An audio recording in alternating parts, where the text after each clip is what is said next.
Hey everybody, thank you so much for joining me again today. This is Hala. So we're expected to continue on our series of how to build a business that could generate over 1 million in a year.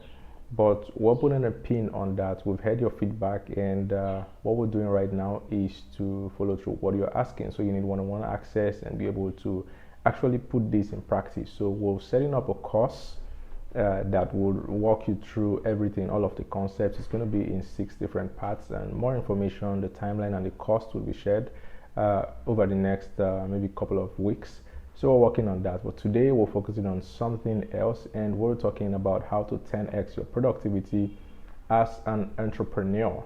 As an entrepreneur, you need to be able to place demand on every effort spent, every time spent, to be able to reproduce its kind in form of value coming back to you, right? You don't have the luxury of wasting time. You literally don't have the luxury, and you cannot also afford to entertain distractions. So you need to be able to spend all of your time being productive, right? And that's what we're going to break down today. And I have 4 tips on how you can get productive. Now, I'm going to start by defining productivity, but before that, I'm going to let you know that being busy often doesn't translate into productivity. A lot of people get busy, but you're busy doing low impact tasks. So they don't contribute generally to the overall goal that you're trying to achieve. Now that's being busy, but you're not being productive. What you want to do instead is to be productive. So you dedicate your time to high impact tasks. Let's start by defining productivity. So in its simplest terms, I would say productivity is discipline. Now that's really simple. So I'd go further to break it down. Productive task basically refers to doing stuff that brings you closer to your overall goal. So if your goal is to build a business that generates 1 million in profits, let's say in the first year, what you want to do is to break it down into several small tasks which you follow through every day aggressively.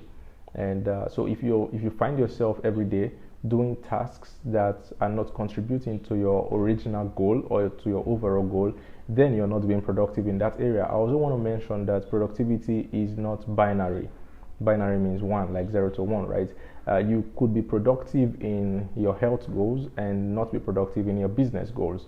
So when I talk about productivity, I'm not talking about generally in life. I'm talking about in terms of your business and your business goals, right? So let's get that sorted. So let's jump into the 4 areas that you need to optimize in order to get more productive as an entrepreneur. Number 1, you need to be able to identify 2 to 3 tasks that are high impact tasks, right? And I would recommend you do this every night. So the goal is to be able to go to bed with a dream and you wake up with a purpose, something you want to pursue aggressively the next day, regardless of all of the distractions that you might encounter. Now, this is the way it works. Identify every day. At the end of the day, what you want to do is to sit down, take a pen, take a book, and you want to write down all of the things you did today that were productive, that contributed to your overall goal, right? And you also want to put in another column there where you write in all of the things that you did that were not productive tasks. Now, I'm careful when I say this because a lot of times you could even be working on your business, but what you're doing is not productive. So for instance, if you spend the next 4 hours refining your logo, redesigning your logo, and ensuring that every division is properly aligned on your website, you're working on your business, but that's not a productive task. Well, because instead of doing that, you could be reaching out to customers, improving on your business, maybe even shipping features that are relevant and people have complained about, right? So even though you could be working on your business, you may just be busy and not doing productive tasks. And that's why I'm careful when I say highlight the things that you did that were not productive. So most of those unproductive things could be spending maybe 3-4 hours on social media flipping through. It could be spending time with friends. I'm not saying that's bad. I'm just saying too much of it, or when you spend too much time there, it could turn out to be bad. So identify all of those tasks, list them down. Then identify the high impact tasks you did today, list them down, and very crucial, you need to write down 2 to 3 tasks. I'm saying 2 to 3 so you don't overwhelm yourself. So identify the most important tasks you need to do tomorrow and go to bed. So you're going to dream about it, you're going to internalize it, and you're going to let yourself know that this is what I ought to do tomorrow without excuse. When you wake up in the morning, go about your day and ensure that all those tasks you wrote down which contributed to your unproductive tasks you did the previous day, cut them out. You don't want to do them, or reduce the time. Now, like I said, most of those things are good. It's only when you spend too much time that's when it becomes something else. So you want to cut them out. Now, let's progress to number 2, because once you've been able to identify 2 to 3 high impact tasks, the next thing you want to do is to be able to cut out distractions using your 20-day rule. Now, what is the 20-day rule? Psychology tells us that, or research actually tells us that if you do something consistently for 20 days, you are very close. You're this close to forming a habit, right? So if you want to start a new habit in your life, or you want to cut out an old habit, what you need to do is to practice something for 20 days.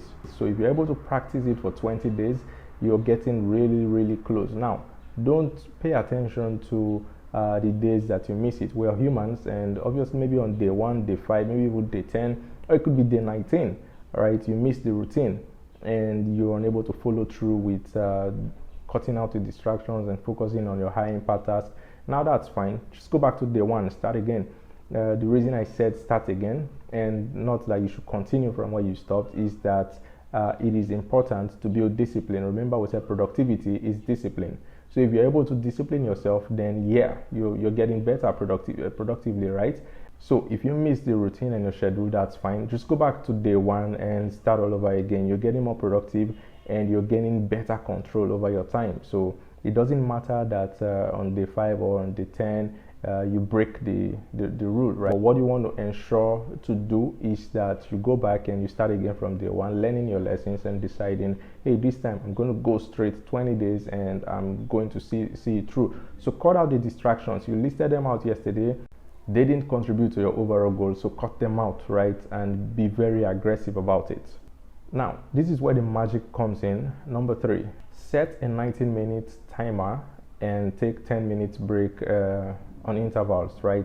So if you set goals and you don't follow up with them, you're not getting work done. You need to actually be able to get stuff done, right? So how you do that is to set a timer beside you and sit at your desk, put your head down and start working. Ensure that if you don't finish that task, you don't get up. I mean, be very deliberate. If you cannot discipline yourself to be able to do these things, then what's the guarantee that you'll be able to go long term building productivity in your business? You can't. So remember, we're talking about just a 20-day period. If you're able to do this in 20 days, imagine what you would achieve in 365 days. And that's where we're heading for. We're all about improving just 1% a day, right? So if you're able to spend the next 90 minutes on your desk, I would recommend putting your phone on airplane mode, but then some calls could be important and time bound, critical for you to take those calls. So what I would recommend is to use the do not disturb mode, where notifications can pop in and then you see them. But if it's not important, maybe take the call and let the person know, hey, I'll return your call later. And be very disciplined not to open notifications that are coming from social media, because that's where the distraction comes in from. 85 to 90% of everything we know are things we know against our wish.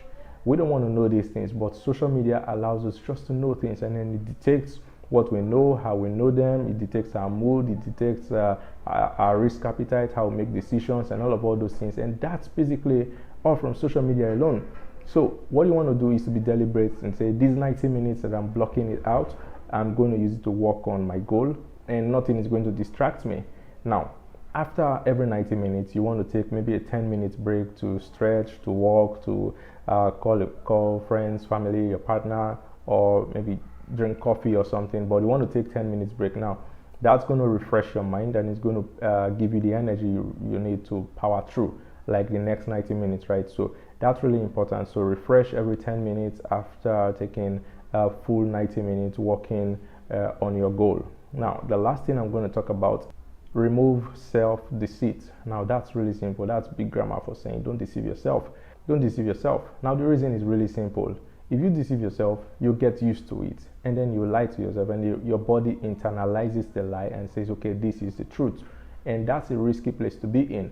Now, there was a research that was performed. I'm just going to walk you through it really quickly.